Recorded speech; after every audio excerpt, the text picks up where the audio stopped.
Okay, longest component size by common factor. So इसमें हमको एक अरे मिला रहेगा।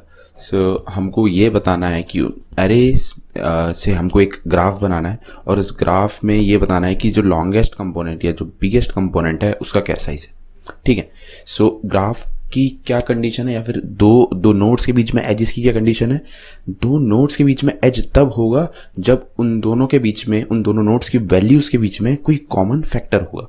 ठीक है, सो एग्जांपल से समझते हैं, ये वाला एग्जांपल ले लेते हैं। So it is 4, 6, 15 and 35। सो यार 4 नोड्स पॉसिबल हैं, 4 वैल्यूज हैं तो 4 नोड्स पॉसिबल हैं। सो एजिस कब होंगी, जब इन दोनों के बीच में क्या होगा, कॉमन फैक्टर होगा। इनके बीच में कुछ कोई फैक्टर जो है वो कॉमन होगा। तो देखते हैं तो कहाँ कहाँ एज बना सकते हैं हम देखो यहाँ बनाएंगे। 4 और 6 के बीच में कॉमन फैक्टर है, डेट इज 2, तो एज बना दी। ओके, 6 और 15 के बीच में कॉमन फैक्टर है 3, तो एज बना दी इन दोनों नोड्स के बीच में। 15 और 35 के बीच में कॉमन फैक्टर है 5, तो एज बना दी। सो ये हमारा एक ग्राफ है, तो इस ग्राफ में तो एक ही कंपोनेंट है, तो जो इस कंपोनेंट का साइज है वही हमारा आंसर है। तो इस कंपोनेंट का क्या साइज है, 4 नोड्स हैं इस कंपोनेंट में, सो इट शुड बी 4, तो हमारा आंसर 4 होना चाहिए। बहुत सही है। सपोज करो यहाँ पे आपको कोई ऐसी नोड्स और दे दी इस अरे में। सपोज करो आपको दे दिया 23 दे दिया, कुछ भी दे दिया, 23 दे दिया, चलो। सो 23 दे दिया, 17 दे दिया, है ना। सो 23 जो है किसी के साथ भी कॉमन फैक्टर नहीं रखता, और एक यहाँ पे 46 दे दिया, चलो। सो 26 नहीं रखता तो ये अलग पड़ा रहेगा। 46 वाली नोड है, इन दोनों के बीच में एज हो जाएगा क्योंकि इनका कॉमन फैक्टर 23 है। सो एक अलग कंपोनेंट है, तो दो कंपोनेंट है डिफरेंट। तो इन दोनों कंपोनेंट में अगर हमारा ये अरे गिवन रहता, सो हमें क्या रिटर्न करना चाहिए, 4 ही रिटर्न करना चाहिए अभी, क्योंकि इस वाले कंपोनेंट में 4 नोड्स हैं और इस वाले कंपोनेंट में 2 नोड्स हैं। तो सिंपल क्वेश्चन है ना।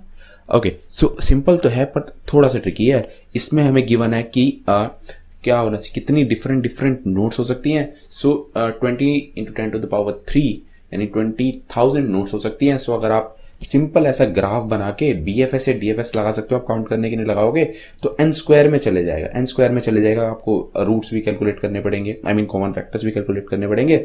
सो हम इसको यूनियन फाइंड से करेंगे, ऑप्टिमाइज करके इसको वो हम करेंगे big of n cross root m, where n is the total number of nodes और elements in our array and m is the square root, sorry m is the size, sorry m is the largest number among all the values. ठीक है, time complexity बाद में भी समझा लेंगे, पर अभी देखो यूनियन फाइंड से उसको कैसे सॉल्व करेंगे। सो अगर आप इस वीडियो में आ रहे हो तो आपको यूनियन फाइंड आना चाहिए, नहीं आता तो कोई बात नहीं, मैं सब कुछ आपको बता ही दूंगा। मतलब कोशिश करूंगा कि ज्यादा से ज्यादा आपको क्लियर कर दूं, सारा यूनियन फाइंड भी और ये प्रॉब्लम भी, है ना। सो बाकी ये एग्जांपल समझ में आ गया था। इसके साथ हमने एक और ले लिया था जिसमें हमने 23 एंड 46 डाल दिया था। ये वाला एग्जांपल और देख लो। सो 20 नोड है, 50 नोड है। अब यूनियन फाइंड पे आएंगे तरीके से एक एग्जांपल और देख लेते हैं। 63 है, सो 20 और 50 के बीच में एज होगा, बहुत सारे कॉमन फैक्टर्स हैं। 6, 9 और 36, 69 में होगा। 9 खुद में कॉमन फैक्टर है और 3 भी इनके बीच में कॉमन फैक्टर है। सो ठीक है, तो ये दोनों डिफरेंट दो कंपोनेंट्स है, दोनों का साइज 2 है, तो आप इसका 2 रिटर्न कर दो या इसका 2 रिटर्न कर दो, एक ही बात है। तो इसका आंसर 2 होना चाहिए। चलो सिमिलरली इस वाले की में भी कर सकते हैं। तो इसको रब करते हैं और देखते हैं इसको कैसे सॉल्व करेंगे। ओके, सो ये वाला अरे लेते हैं। इस वाले में इसको डिसजॉइंट सेट या फिर यूनियन फाइंड एल्गोरिथम से फाइंड करने की कोशिश करते हैं। सो इनिशियली क्या मान लेते हैं, इनिशियली मान लेते हैं कि जो 2 है वो एक अपना अलग डिसजॉइंट सेट है, जो 8 है वो एक अपना डिसजॉइंट सेट है। 8 को हम 8 ना करके इसके फैक्टर्स में कन्वर्ट करके लिख देंगे। सो इट शुड बी 2, 4 एंड 8। 7 जो है एक अपना डिसजॉइंट सेट है, तो 7 का एक ही फैक्टर है। 7, 1 को इग्नोर करना है क्योंकि 1 तो सबका ही कॉमन फैक्टर होता है, सारे कनेक्ट हो जाएंगे। ठीक है, तो 1 को इग्नोर करना है। सो 3 अपना एक कॉमन फैक्टर है, 21। So it should be 3 and 7 and 21। Okay, so ऐसे करके हमने इनको अपना एक डिसजॉइंट सेट मान रखा है। अब देखो हम कैसे इनको यूनियन करेंगे और फिर फाइंड करेंगे। ठीक है, यूनियन फाइंड या डिसजॉइंट सेट, यूनियन लेंगे इनका। सो ठीक है, बहुत सही है। सो यहाँ पे अपना एक पॉइंटर फिक्स करा, यहाँ पे अपना एक पॉइंटर फिक्स करा, बहुत सही है। सो इसके क्या क्या फैक्टर है, इसका एक ही फैक्टर है, डेट इज 2। तो यहाँ पे देखो इसको ऐसे कर रहे होंगे, 2, 2 का टॉप मोस्ट पेरेंट एक मान लेंगे -1 है, और अभी इसका लीडर इस वाले यूनियन का इस वाले ग्रुप का लीडर कौन है, या टॉप मोस्ट पेरेंट कहता हूं मैं कई बार इसको, वो है ये वाला नंबर, दैट इज 2। ठीक है, आप कोई भी ले सकते हो, अभी तो एक ही है इसमें, तो एक ही है लीडर। अच्छा, आपने ये पॉइंटर खिसकाया, आप आए 8 पे। 8 पे आपको क्या क्या फैक्टर्स मिले, आपको फैक्टर कैसे मिलेंगे अभी कोड के टाइम पे बता दूंगा, पर अभी जस्ट लॉजिक देखो। सो फैक्टर मिले इसके 2, 4 एंड 8। सही है यार, 2, 4, 8 मिले। सो अब हम देखेंगे यार ये डिसजॉइंट सेट है, क्या 2 वाला हमारे पास पड़ा हुआ है पहले से? यस, पड़ा हुआ है। सो अब इसको ना अपडेट कर देंगे, तो इन दोनों को एक साथ यूनियन ले लेंगे, इन दोनों सेट्स का एक साथ यूनियन ले लेंगे। सो यूनियन लेने के बाद हमको एक लीडर डिसाइड करना पड़ेगा, तो लीडर कोई भी रख सकते हो, आपकी मर्जी।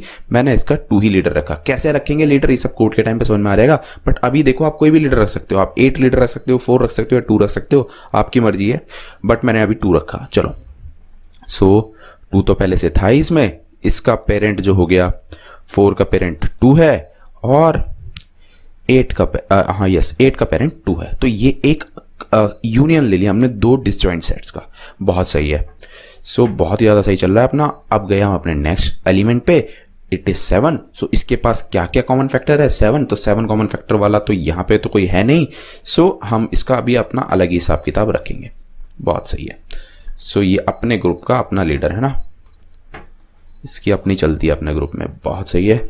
चलो नेक्स्ट पे गए, इसका 3, तो 3 वाला कोई है नहीं, सो यहाँ पे 3।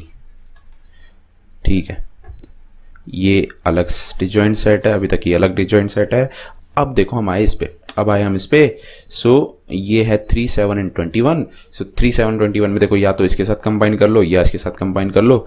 मैं 3 के साथ कर लेता हूँ। सो यहाँ पे 7, यहाँ पे 21।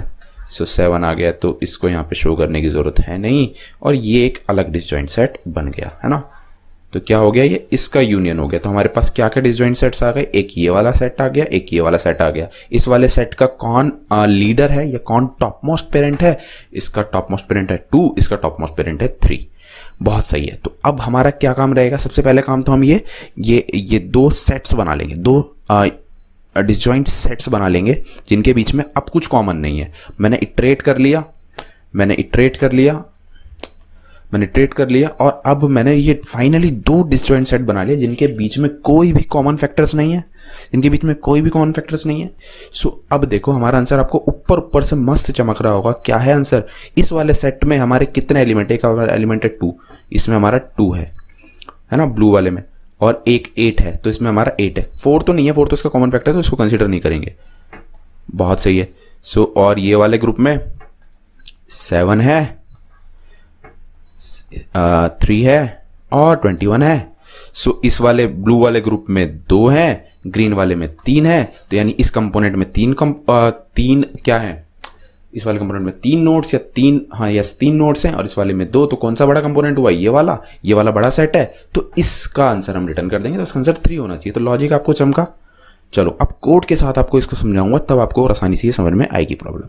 चलो तो कोड पे सीधा जाते हैं। इसको वापस से इस केस को दोबारा लेंगे, ड्राई रन करेंगे इस केस पे और समझेंगे। चलो ओके, सो ये वाला टेस्ट केस हमें गिवन है, ये हमारा फंक्शन है, इसमें हमको ये वाला अरे मिल गया। ठीक है, इसमें हमें बताना है कि जो कंपोनेंट बनेगा, जिस हर कंपोनेंट के बीच में सब जो भी नोट्स होंगे उनके बीच में कुछ कॉमन फैक्टर्स होंगे, तो वो जो सबसे बड़ा वाला कंपोनेंट है उसका क्या साइज है वो तुम रिटर्न कर दो। बहुत सही है। सो सबसे पहला काम हम ये पेरेंट एरे का करेंगे। सो हमें क्वेश्चन में गिवन है कि 10 to the power 5 different notes हो सकती हैं तुम्हारे गिवन अरे में। सो हम 10 टू द पावर 5 साइज का या 5+1 10 टू द पावर 5+1 साइज का अरे बनाएंगे। अगर मैं इसका यूज बताऊंगा, पहले अरे बना लूं फिर दिखाते हैं आपको। ओके, सो ये मैंने पेरेंट एरे बना लिया। सो पेरेंट एरे मैंने 10 टू द पावर 5+1 साइज का क्यों बनाया? क्योंकि मेरे पास 10 टू द पावर 5 टाइप के एलिमेंट्स हो सकते हैं जो कि 1 से लेके, मतलब हमें गिवन है कि हमारे अरे में 1 से लेके array of i can be from 1 to <= 10 to the power 5 different होने चाहिए। सो ये डिफरेंट होंगे।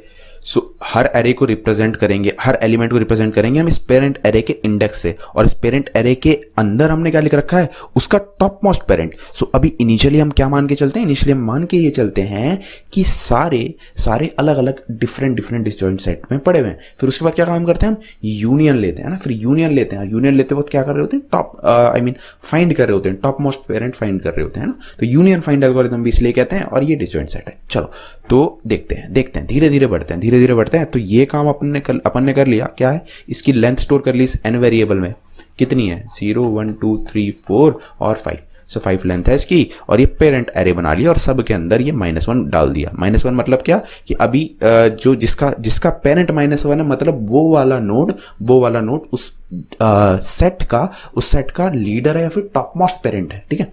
तो ये -1 ये बता रहे, तो अभी सारे ऐसे पड़े हुए हैं, 2 का भी पेरेंट -1 है, 3 का भी पेरेंट -1 है, सब के पेरेंट -1 है, मतलब सब अपने अपने सेट के क्या है, लीडर्स हैं, टॉप मोस्ट पेरेंट है ना। चलो चमकेगा, धीरे धीरे चमकेगा, अभी थोड़ा तो आ रहा है अपने को समझ में। तो क्या काम करेंगे, एक एक करके क्या करेंगे, एरे में इटरेट करेंगे और क्या करेंगे, उनके फैक्टर्स निकालेंगे, ठीक है। देखते हैं अभी देखते हैं। सो यहां पे अपन आए, है ना, 0th इंडेक्स पे आए, तो हमें क्या मिला, हमें मिला 2। सो a ऑफ i में हमको मिला 2, सो 2 मिला। सो हम क्या, ये हमने एक जगह स्टोर करके लिया, तो ये हम लूप चलाएंगे 2 से लेके square root of a to the power 2, मतलब 2 से लेके √2 तक चलाएंगे, तो ये लूप तो चलेगी नहीं। अच्छा, √2 तक ही क्यों चला रहे हैं, चलो ये भी देख लेते हैं। सपोज करो आपको 64 के फैक्टर्स निकालना है, 64 के फैक्टर्स निकालना है और 1 को इंक्लूड नहीं करना। तो एक तो ये हो जाएगा, एक तो ये पेयर हो जाएगा 1 क्रॉस 64। सो 64 नहीं करना है क्योंकि आप 1 वाला फैक्टर इंक्लूड नहीं कर रहे इस क्वेश्चन में, क्योंकि अगर 1 वाला फैक्टर आपने इंक्लूड कर लिया तो 1 तो सबका फैक्टर है, तो सारे ही कनेक्टेड हो जाएंगे। सो जो लेंथ है इसकी वही आप रिटर्न कर दोगे, तो 1 वाले को इग्नोर कर रहे हो तभी तो ये क्वेश्चन बनेगा। सो 1 वाला फैक्टर इग्नोर कर दिया। सो अब आप कहां से काम शुरू करोगे, 2 से। So 64 can be written as 2 cross 32, और it can be written as 4 cross 16 और 8 क्रॉस 8। तो कहां तक गया मैक्स, ये अपने रूट तक। 64 का रूट क्या होता है, 8 होता है, स्क्वायर रूट क्या होता है, 8 होता है। सो ये मैक्सिमम कहां तक जा सकता है, अपने रूट तक जा सकता है, और आप इसके रूट तक जाके आप इसके सारे फैक्टर्स जो है निकाल लोगे। क्या क्या इसके फैक्टर्स हैं, 2 32 4 16 है ना, और 8 है ना, 8 यहां पे भी आ रहा है पर कोई नहीं। सो ये सारे इसके क्या है, फैक्टर्स हैं 64 के। तो आपको लूप 2 से लेके √64 तक चलाना पड़ेगा। अगर आपको 64 के फैक्टर्स चाहिए तो आपको ये सारे फैक्टर्स यहाँ पे मिल जाएंगे। ये चीज़ शायद मैंने थ्योरी पार्ट में नहीं बताई थी, पर अब बता दी। चलो कोई नहीं, समझ में तो आ गई ना, बहुत सही है। सो अभी हम अपन लोग कहाँ पे थे, अभी यहाँ पे थे, है ना, 0th इंडेक्स पे थे। तो a ऑफ i में हमने रख लिया 2, तो 2 से लेके √2 तक चलानी है। तो अभी तो जो ये अभी तो मतलब ये लूप चलेगी नहीं, तो ये अपना 2 वाला जो डिसजॉइंट सेट है वो -1 को ही पॉइंट कर रहा है, तो ये अपना अलग सेट पड़ा हुआ है। बहुत सही है। तो नेक्स्ट एलिमेंट क्या है, नेक्स्ट एलिमेंट 2 के बाद क्या है अपन हमारा 8। सो 8 के क्या क्या फैक्टर्स होंगे वो देखो ये बताएगा हमको। सो 8 कहाँ से चलेगा, 2 से लेके √8। सो √8 इज समथिंग अराउंड 2.8 समथिंग। सो 2 तक चलेगा, इंटीजर में स्टोर कर रहे हैं तो मतलब एक ही बार चलेगा। सो 8 के फैक्टर्स ऐसे चलेंगे 2 क्रॉस 4। मतलब फैक्टर कैसे देख रहे होंगे, अगर k से डिविजिबल हो गया, यानी 8 अगर डिविजिबल हो गया 2 से, सो क्या क्या फैक्टर होंगे इसके, 8 का फैक्टर एक तो 2 होगा और 8 का फैक्टर 8/2 दैट इज 4। सो 8 के ये दोनों फैक्टर होंगे, है ना, 2 और 4 खुद। तो इन दोनों का यूनियन कर देंगे। अब देखो ये काम कैसे कर रहे होंगे, ये चमकना चाहिए आपको अच्छे से, तो ये चमकाते हैं। तो ये सेट तो अपना बना हुआ था एक। तो अब जाते हैं किसके पास, यूनियन बनाने किसका, 8 2 का यूनियन बनेगा और यूनियन बनेगा किसका, 8 4 का। चलो तो 8 2 और 8 4 का यूनियन बनाते हैं। तो ये साथ साथ हम यूनियन और फाइंड वाले फंक्शंस भी देख लेंगे। सो यूनियन बनाने आए हम यहाँ पे। सो यूनियन बनाने के लिए हमें क्या चाहिए, किस का यूनियन बनाना है और उनका पेरेंट एरे, ठीक है। सो पेरेंट एरे तो अपन ने पास कर दिया, और पास कर दिया 8 2। अभी पहले 8 और 2 का यूनियन बनाते हैं। सो 8 और 2 का बनाते हैं यूनियन। सो यूनियन बनाने आए, सो इसने क्या बोला कि भाई मेरे को तू 8 का टॉप मोस्ट पेरेंट लेके आ, और मैंने बोला 8 का टॉप मोस्ट पेरेंट लेके आ और मेरे को 2 का टॉप मोस्ट पेरेंट लेके आ। सो ये काम हम फाइंड में कर रहे होते हैं, टॉप मोस्ट पेरेंट फाइंड करने वाला काम।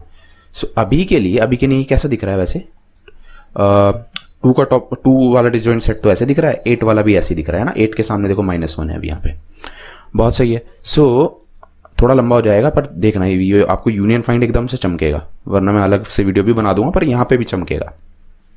सो 8 का जो पेरेंट है अभी -1 है, तो 8 ही अपने उसका क्या लीडर है, अपने ही डिसजॉइंट सेट का क्या है, 8 जो है अपने ही डिसजॉइंट सेट का क्या है, टॉप मोस्ट पेरेंट है। तो ये 8 रिटर्न कर देगा, यहां पे 8 आ जाएगा अगर 8 का पूछा। फिर मैंने इससे 2 का पूछा तो यहां पे सिमिलरली 2 का भी यही सीन है, सो 2 आ जाएगा। अगर ये दोनों सेम नहीं है, तो आप किसी को भी किसी का पेरेंट बना दो। तो मैंने एक्सपी का पेरेंट ये बना दिया, या आप 8 को या फिर इसको इसका पेरेंट बना दो, या फिर इसको इसका पेरेंट बना दो, आपकी मर्जी। तो यहां पे आप चेंज कर सकते हो। मैंने बोला था ना कि मेरी मर्जी है मैं किसको चेंज करूंगा, तो यहां पे आप चेंज कर सकते हो, या तो इसको इसका पेरेंट बना दो, अगर आपको उल्टा करना है। सो पेरेंट ऑफ एक्सपी को आप वाईपी कर दो, है ना। तो ये आपकी मर्जी है, कैसे भी बना दो, उससे फर्क नहीं पड़ता, आंसर सेम ही आएगा। सो मैंने क्या काम करा, मैंने 8 को 2 को 8 का टॉप मोस्ट पेरेंट बना दिया। तो इस वाले सेट में -1 पड़ा हुआ है। तो अब देखो हम क्या चालाकी से काम करेंगे, 8 वाले इंडेक्स पे जाएंगे और इसको पता क्या बोलेंगे, अब तू अब भाई अपने सेट का लीडर नहीं है, तू अपने सेट का टॉप मोस्ट पेरेंट नहीं है, तेरा टॉप मोस्ट पेरेंट तेरे पापा जी भी आ चुके हैं। तो वो कौन है, वो है 2। So here it should B 2। अब चमक रही है आपको चीज, है ना। अब यूनियन फाइंड एकदम से क्लिस्टर क्लियर हो रही है, और ये एल्गोरिथम भी समझ में आ रही है, ये प्रॉब्लम भी समझ में आ रही है, ठीक है। सो ये एक सेट बन गया, अब 4, 8 और अभी 2 बार कॉल करा ना अपन ने, तो 8 और 4 वाले को भी तो करना पड़ेगा। सो 4 का टॉप मोस्ट पेरेंट क्या है, -1, 8 का क्या है 2। तो अब मैं आपको ये यूनियन और ये फाइंड वाले में दोबारा नहीं लेके जाऊंगा, अब आप चमक चुके हो आपको सब कुछ चीजें। सो अब मैं जस्ट सिंपल से यहाँ पे क्या कर दूंगा, यहाँ पे 4 चिपका दूंगा। तो मैंने यहाँ 4 चिपका दिया, बहुत सही है। अब चीजें समझ में आ रही हैं अपने को। सो अब हम जाएंगे नेक्स्ट इंडेक्स पे, है ना। अब आई की वैल्यू हमारी होगी 2, बहुत सही है। सो जब आई की वैल्यू 2 होगी तो हम 2 से लेके √7 तक चलाएंगे। तो √7 तक जब भी चलाएंगे तो हमें पता है कि फैक्टर्स नहीं मिलेंगे, आप निकाल के देख लो। सॉरी, ये वाली कहां पे थे, ये वाली कंडीशन ट्रू नहीं मिलेगी, मतलब फैक्टर है ही नहीं 7 के, और वो खुद एक प्राइम नंबर है, तो कुछ नहीं होगा। तो फिर हम क्या करेंगे, कुछ नहीं होगा तो मतलब 7 का अभी तुमने क्या लिखा, -1 ही रहने दिया, 7 का -1 ही रहने दिया, इसको अलग ही सेट में रखा, अलग ही डिसजॉइंट सेट में रखा, बहुत सही है। सो ये तो पहले से भी हमें पता है ना, यहाँ दिख रहा है, पर फिर भी मैं आपको विजुलाइज करा रहा हूं, है ना। विजुलाइज कराना बहुत जरूरी है। चलो अब आते हैं नेक्स्ट इंडेक्स पे। वीडियो लंबी तो हो चुकी है, पर कोई नहीं, समझने में लगेगा टाइम। चलो तो 3 पे आए, 3 का भी सिमिलरली हमें 2 से लेकर √3 तक चलाएंगे तो ये भी नहीं मिलेगा। सो यहां पे भी 3 का अपना ये एक अलग डिसजॉइंट सेट बना हुआ है ना। अब 21 पे आए तो 21 के हमें फैक्टर्स मिल जाएंगे 2 नहीं 7, 3। तो हम 3 और 7 और 3 और 7 और 21 का बनाएंगे। सो हमारा जो है, अब मैं आपको दिखा दूं, फाइनली एक डिसजॉइंट सेट ऐसा दिखने लगेगा। सो 3 का अगर मैं उसे पेरेंट बना दूंगा, सो 7 एंड 21, इसका टॉप मोस्ट पेरेंट -1 है। तो इसका क्या मतलब है कि लीडर्स कौन कौन है, ये लीडर है और ये लीडर है, ये टॉप मोस्ट पेरेंट है। चलो तो ये काम अपन लोग ने कर दिया। अब तो आसान काम है, अब तो हमें बस जस्ट क्या करना है, एक बार और मूव करना है इसमें और देखना है कि काउंट बेसिकली मेंटेन करना है। चलो तो 2 रिप्रेजेंट करेगा ये लेफ्ट वाला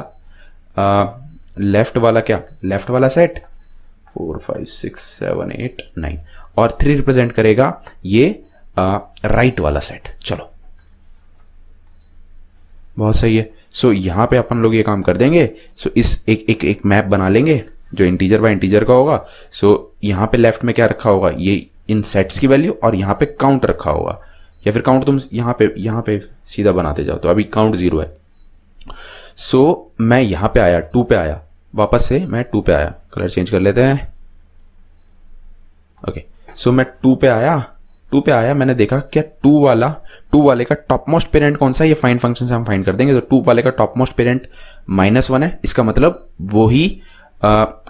वही क्या है, सेट है, वही सेट है। तो 2 का अभी की वैल्यू पेयर नहीं बना हुआ, तो 2 का यहाँ पे बना के 1 लिख देंगे, और यहाँ पे काउंट की वैल्यू 0 है, और यहाँ पे हमें कोई एक 1 वाला मिल गया, तो इसको अपडेट कर देंगे बाय 1। ओके, अब 8 पे आएंगे, 8 का टॉप मोस्ट पेरेंट हमें मिल जाएगा फाइंड से 2 पहले से पड़ा हुआ है, तो इसकी फ्रीक्वेंसी 1 से बढ़ा के यहाँ पे कर दें, ये काम करना है। तो यहाँ पे अब काउंट हो जाएगा 2, क्योंकि हमें और बेटर आंसर एक मिल गया है ना, ये और बेटर वैल्यू मिल गई है। फिर जाएंगे हम 7 पे।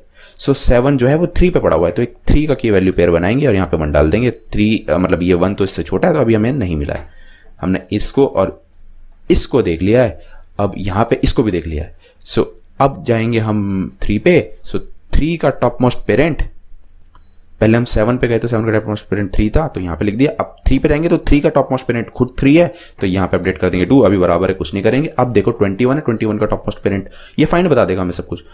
3 है तो ये 3 हो जाएगा, 3 क्योंकि इससे ज्यादा है, तो इसको अपडेट कर देंगे। आगे आंसर 3 काउंट, और ये काउंट कर देंगे रिटर्न। आई होप आपको ये लॉजिक और ये कोड मस्त समझ में आया होगा। सो इस वीडियो में इतना ही। Thank you so much for watching.